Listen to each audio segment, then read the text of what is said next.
Il turismo a Venezia torna a livelli pre-Covid con numeri da capogiro.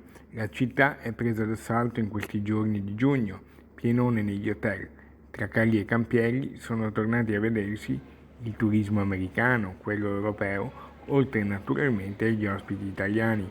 Un bel segnale di ripresa per la città che lancia ottime prospettive interessanti anche per l'estate e i prossimi mesi. Arriva in Laguna un turismo culturale. Grande ripresa nel settore turistico, grande ripresa in tutta Italia, però le città d'arte hanno finalmente, dopo tanto tempo, trovato una loro soddisfazione. Chi ha sofferto di più durante questi 2 anni di pandemia sono state le città d'arte. Spiaggia, montagna, terme hanno avuto dei periodi in cui si poteva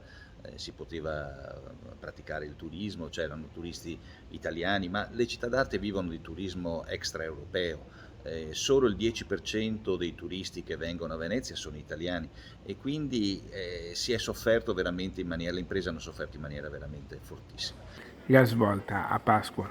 Da Pasqua ad oggi c'è stata una notevole frequenza di turisti extraeuropei, è ripreso il turismo americano, è ripreso il turismo culturale, il turismo migliore, quello più alto spendente tra le altre cose, e quindi possiamo dire che tutto torna come prima.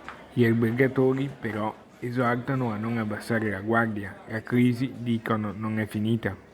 Durante la pandemia dovevamo iniziare a programmare un turismo diverso, perché i problemi dell'overtourism riappaiono in questi giorni. Sotto questo aspetto l'amministrazione comunale però si sta dando da fare, il progetto della prenotazione va avanti, magari non sarà pronto per l'estate, ma sicuramente per l'inverno